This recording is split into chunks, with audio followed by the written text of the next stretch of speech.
ప్రపంచంలోనే అతి పురాతనమైన రథయాత్ర పూరీ జగన్నాథుని రథయాత్ర ఓన్. ఇది ఎన్ని వేల సంవత్సరాలకు ముందు మొదలైందో కూడా తెలియదు.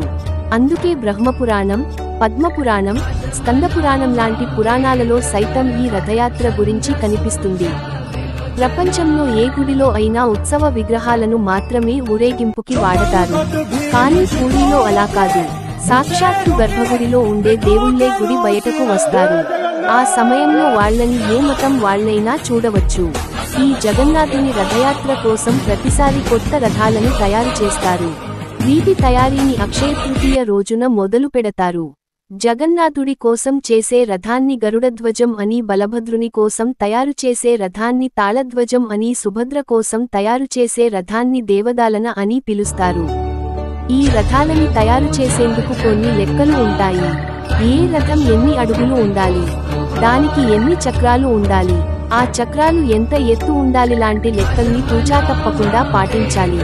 రథాన్ని తయారు చేసేందుకు ఎన్ని చెక్క ముక్కలు వాడాలో కూడా లెక్క ఉంటుంది.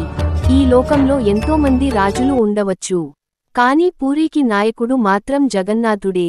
అందుకు గుర్తుగా పూరీ రాజు జగన్నాథుని రథయాత్ర మొదలయ్యే ముందు ఆ రథం ముందర బంగారు చీపురతో ఊడుస్తాడు. మామూలు రథయాత్రలు ఊరంతా తిరిగి చివరికి గుడికే చేరుకుంటాయి. కానీ జగన్నాథ రథయాత్ర అలా కాదు. జగన్నాథుడికి గుండిచ అనే పిన్నిగారు ఉన్నారు. ఆవిడ ఉండే గుడి పూరీ ఆలయానికి ఓ 2 కిలోమీటర్ల దూరంలో ఉంటుంది.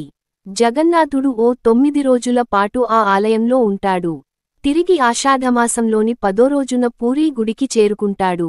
మన దగ్గర రాములవారి కళ్యాణం రోజు తప్పకుండా వర్షం పడుతుందనే నమ్మకం ఉంది. అలాగే జగన్నాథ రథయాత్రలో కూడా ప్రతిసారీ వర్షం పడటం ఓ విశేషం.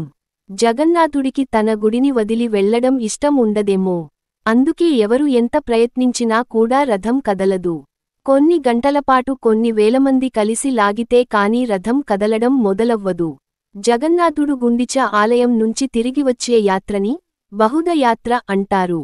ఆ యాత్రలో భాగంగా రథాలన్నీ మౌసీమా అనే గుడి దగ్గర ఆగి అక్కడ తమకి ఇష్టమైన ఓ ప్రసాదాన్ని స్వీకరించి బయల్దేరతాయి. జగన్నాథుడు తన గుడికి తిరిగి వచ్చిన తర్వాత సునాబేష అనే ఉత్సవం జరుగుతుంది. అంటే దేవుడి విగ్రహాలను బంగారు ఆభరణాలతో ముంచెత్తుతురన్నమాట. దీనికోసం దాదాపు 208 కిలోల బరువున్న నగలను ఉపయోగిస్తారు. కోట్లాది మంది భక్తులు తరలివచ్చే ఈ యాత్రకు ఎంతో ప్రాధాన్యత ఉంది. ఏటా ఆషాఢ శుద్ధ తదియ రోజున జరిగే ఈ రథయాత్రను వీక్షించేందుకు దేశం నలుమూలల నుంచి భక్తులు తరలివస్తుంటారు. భక్త జనావళికి జగన్నాథ రథయాత్ర శుభాకాంక్షలు. చేతులు ముడుచుకున్న వ్యక్తి సేకరణ బొటని వేలు పైకి చూపే గుర్తు. జగన్నాథరథయాత్ర 2025. చేతులు ముడుచుకున్న వ్యక్తి ఓ నోన్ చేతులు ముడుచుకున్న వ్యక్తి.